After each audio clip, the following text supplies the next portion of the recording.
To start off this series of videos, we're first going to define what are exponential and logarithmic equations. Most equations are named after where you can expect to find your variable. So hopefully, unsurprisingly, when we talk about an exponential equation, you can expect to find the variable in an exponent. So this will be the variable in an exponent. An example of an exponential equation might be something like 3 raised to the x minus 2 power is equal to 27, or we could say 2 raised to the 2x plus 1 power is equal to 5, or you could even have multiple exponentials in here, like 3 raised to the x power is equal to 2 raised to the x plus 1 power. Because we're consistently finding the variable in the exponent, all three of these would be considered exponential equations.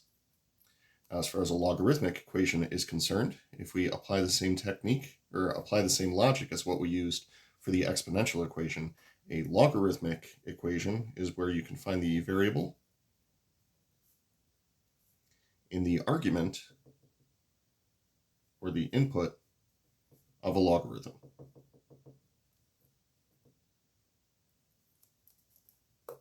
So some examples of logarithmic equations. We could have the logarithm base 6 of x plus 1 is equal to 2. We could say the common logarithm of 3x minus 4 is equal to 2. Or we could even have something like the natural log of x squared minus 1 is equal to 0. Once again, because all of our variables are located in the argument or input to a logarithm, all three of these would count as logarithmic equations.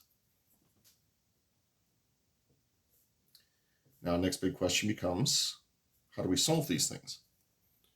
What I'm going to write down are going to be 3 equivalent statements, and then we'll describe what each one of them actually represents. So the 3 equivalent statements that I want to write down: if you have a base raised to a power, and you have the same base raised to another power, and those two things are equal to each other, then this is equivalent to saying that the exponents would have to be equal to each other. Now, going from this statement to this statement is known as the same base property, or the same base property for exponentials. Same base property. The same base property is really, really useful when you have an exponential equation and you're able to express both sides of the equation in terms of the same base. You'll notice that in this first example I wrote up here, we have 3 raised to a power, and we have a 27. Because 27 can also be written as 3 raised to a power, the same base property would work great in that case. If we go from this to this is referred to as exponentiating both sides of the equation. Exponentiating both sides of the equation. That's saying raise the same base to both sides of an equation. Exponentiating is not nearly as useful as the same base property, but it is important to understand that these two statements are in fact equivalent to one another. Next up, for number 2, if we have the logarithm base b of m, and that's equal to the logarithm of the same base, log base b of n, this is once again equivalent to saying that m and n happen to be equal to each other. Now, in the event that you are taking it from the left-hand side to the right-hand side, this is actually also known as the same base property. So we are going to reuse this same base property to describe this. Now, if we go from this side of the equation to this side of the equation, which we saw useful at least once in a previous section, this is just referring to take a logarithm of both sides. The base of the logarithm that you use is completely up to you, but usually you're going to want to look for what will be a helpful base. Now, another really handy one is to use either a common log or a natural log, because generally when you have to take the logarithm of both sides of an equation, you're usually going to wind up with an irrational answer. And for an irrational answer, sometimes rounding your answer can be a really handy thing. And finally, the other two equivalent statements that I want to put up here.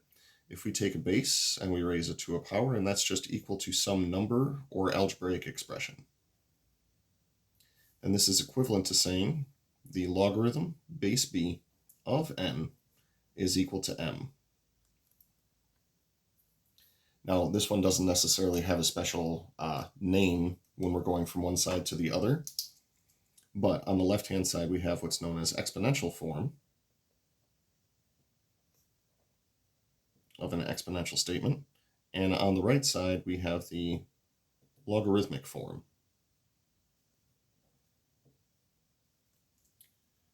And to convert from one of these to the other would be simply expressed as converting forms. So we'll say convert form or convert forms. This is generally going to be advisable when you have a single exponential is equal to a number, or a single logarithm is equal to a number, and your variable is currently located in either the exponent of the exponential or in the argument of the logarithm. This would be a very appropriate time to convert forms to turn it into something where it's no longer, say, an exponential equation or a logarithmic equation. Now it's something else, like perhaps a linear equation or a quadratic equation. Then we can use previous techniques to solve those equations.